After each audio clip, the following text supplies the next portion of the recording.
Olá, turma, tudo bem? Professora Nájila Costa para mais uma videoaula de linguagens. Espero que vocês estejam bem, com saúde, fazendo as atividades e assistindo às videoaulas, tá certo? Turma da EJA C, né? Nossa terceira aula agora do mês de abril. E vamos aos nossos conteúdos, né? Em gramática, como sempre, a gente divide em 3 momentos. Em gramática, vamos trabalhar o verbo, né? O conceito e estrutura. Na literatura, o trovadorismo, na escola literária. E na redação, vamos trabalhar o poema.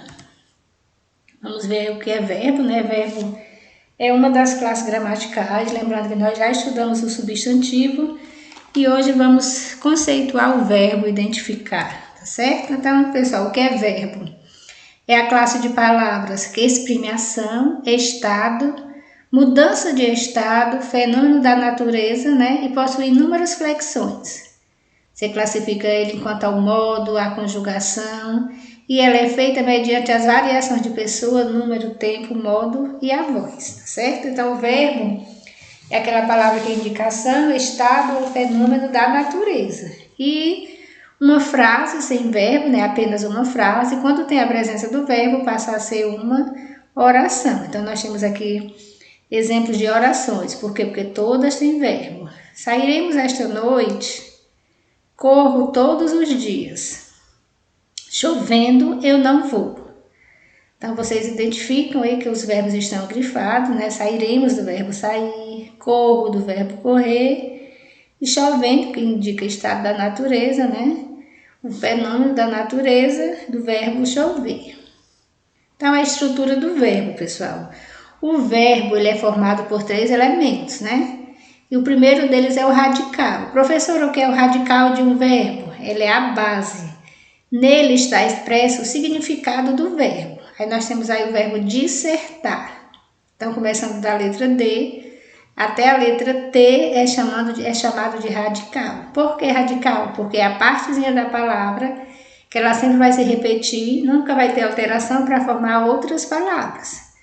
Aí a continuidade dessa palavra, né, depois do T, é que vai mudar o nome, né, dos verbos, que vai mudar o modo. Aí esclarecer é do E, do início até o C, contribuir até o bu. Então, lembrando e repetindo, radical é aquele pedacinho da palavra que ele se repete, mesmo sendo construído outras, ele sempre vai se repetir, por isso o nome radical. Nós temos a vogal temática, né? Que ela serve para receber as desinências e assim conjugar os verbos. O resultado dessa união chama-se tema. Então eu tenho o radical, mas a vogal temática é chamado de tema. Por exemplo, disserta, né? Aí o radical aí, no caso, é até o T. O A, né? Com o R, dissertar, que é chamado de vogal... O A é a vogal temática, né? Disserta. Aí o esclarecer, esclarece, e o contribuir, contribui. É a vogal que vem sempre após o radical. A vogal temática, pessoal, ela também indica a qual conjugação o verbo pertence. Né? E aí nós temos, relembrando, que é um conteúdo que com certeza vocês já sabem, já estudaram, né? Verbos da primeira conjugação são os verbos terminados em AR. Argumentar, dançar, sambar, pular, gritar e assim por diante. Verbo da segunda conjugação são os terminados em ER, né, ou até mesmo em O. Escrever, ter, supor, né, terminando O. E o da terceira conjugação sempre termina em IR, né? Emitir, evoluir, ir, subir, polir e assim por diante. Então é um conteúdo bem fácil, né? Esse conteúdo de verbo que a gente está aqui relembrando e tirando algumas dúvidas.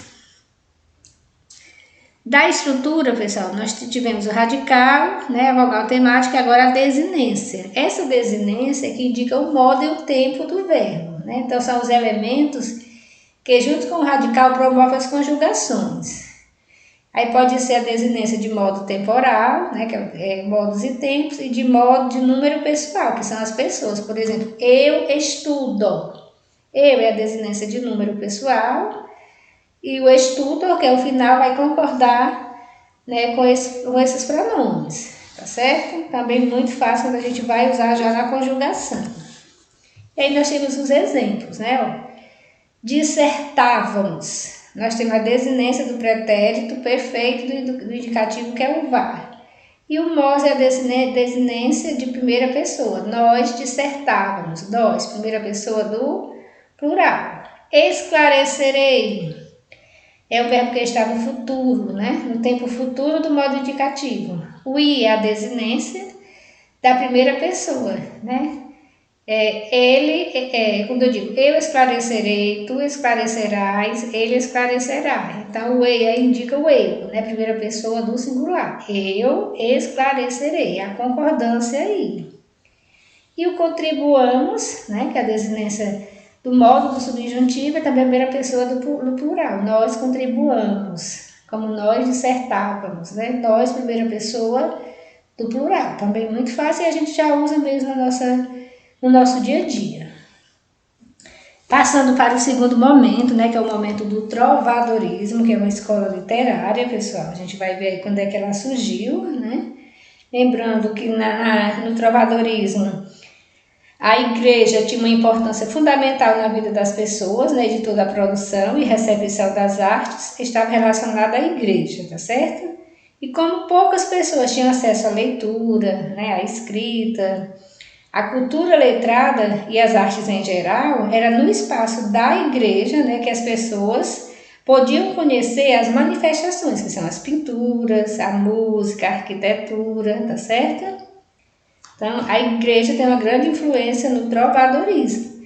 E o nosso contexto histórico, quando é que ele aconteceu, né? Foi um período conturbado da própria história portuguesa, né? Foi o desenvolvimento do comércio, sobretudo do comércio marítimo, né? Tem nem o que explicar, a frase por si já diz tudo. E a formação do período do Império Colonial Português, né? Que foram as conquistas da África e a descoberta do Brasil, né? Que aconteceu em 1500. No plano da cultura e da literatura, né, a língua portuguesa ela afirma-se como língua independente. Lembre-se, pessoal, de que nos séculos anteriores falava o galego português, tá certo? E a língua literária estava escrita, né, ela desenvolvia-se diferenciando-se da língua falada, que até hoje nós temos, né? Escreve de um jeito, fala de outro. A prosa ela floresce, pessoal, os textos em prosa, né? Enquanto a poesia entra em declínio, né? E nós temos o texto em prosa, relembrando que são aqueles textos, né, daquela formatação de parágrafos, diferente da poesia. A corte torna-se o principal centro da produção cultural e a literatura graças ao fortalecimento da Casa Real. E o declínio das características medievais, né? O prenúncio do Renascimento, o abandono progressivo da mentalidade teocêntrica, né? Onde a gente fala em teocentrismo, certo? Então, o trovadorismo é um estilo de época surgido na Idade Média, vocês já estudaram na Idade Média aí nas aulas de história, né? E nesse período, pessoal, predominava o teocentrismo. O que é o teocentrismo, professora? É a ideia de que Deus é o centro de tudo, né? Por isso que no início, quando eu falei da importância da Igreja Católica, como poderio econômico e político. A Igreja Católica, né, no trovadorismo, ela exercia total domínio no Ocidente. Então, nesse contexto, surgiram algumas cantigas que nós vamos estudar posteriormente. As cantigas de amor, as cantigas de amigo, as cantigas de escárnio e maldizer. A gente vai estudar aí nas próximas aulas. Mas o que a gente vê de predominante na Idade Média, né, no trovadorismo, é a Igreja Católica. E nós temos também as principais características, né? O homem religioso, né, já que a igreja era o centro, né? Porém, sofrendo tentações pelos prazeres do mundo, né? Aquela velha briga, né, entre os prazeres e a igreja, né? O teocentrismo, Deus como centro de tudo. Profundo cristianismo, né? Se falava muito no cristianismo, na submissão à igreja, o senhor feudal. E o sentimento, ele vinha acima da razão, né? Então, a razão ficava em segundo plano. Primeiro vinha o sentimento. Nós temos alguns autores, né? O Paio Soares de Taveiroz, Dondines Duarte da Gama, Martim Garcia de Guilhade, Martim Kodax, João Zorro, Afonso Chances, Rui Queimado, Bernardo Bonaval, dentre outros, né? Lembrando que Vem esse contexto de Portugal, né, do trovadorismo, depois é que veio para o Brasil. Professora, quais os meios de circulação do trovadorismo, né? Qual o local de produção? Era a corte, né, onde se predominava o dinheiro, né, a realeza. O modo de circulação era oral, né, era o boca a boca. E o público a que se destina eram homens e mulheres da nobreza, né? Sempre lembrando que aí estamos falando de corte, estamos falando de nobreza. Ok, pessoal? Então foi isso, né? Nós temos o poema como a nossa produção, né? O que é um poema? É o nome genérico de toda composição literária com intenção poética. O poema pode ser em verso, mas comum em prosa, né? Porque a gente já viu a diferença do texto em prosa e do texto em verso. O texto em prosa é aquele texto na formatação de parágrafo, de histórias, né? O em prosa mesmo, e o em verso são as rimas, os poemas. Então, qual é o conceito de poema? É o conjunto de normas que ensinam a fazer poemas belos e perfeitos, segundo o conceito dos antigos gregos, né? Para eles, a beleza e perfeição são sinônimos de trabalhoso. Há um conjunto, né, de normas, tá certo? Segue um modelo de conjunto de normas, um modelo complexo. E assim a técnica da arte, a arte de fazer versos, né? Que a gente sabe que não é tão simples se fazer um verso. E o verso, pessoal, é cada uma das linhas que compõe um poema, certo? Cada linhazinha daquela do poema é chamada de verso. Possui um número determinado de sílabas poéticas, né? Que é a métrica, que a gente vai estudar posteriormente. Agradável movimento, o ritmo, né, que é o ritmo, e a musicalidade, que é a rima, né? Ele sempre vai ter a rima lá no final de cada verso, ok? E aí a gente conclui, né, com a nossa frase, né? O sábio nunca diz tudo o que pensa, mas pensa tudo o que diz. E essa é a importância do pensar antes de falar, porque depois que a gente fala, né, a gente pode magoar alguém, tá certo, pessoal? Então, espero que vocês tenham gostado. Se inscrevam no nosso canal, no canal da escola, JAF Conecta, deixe o seu joinha. Tudo de bom e até a nossa próxima aula.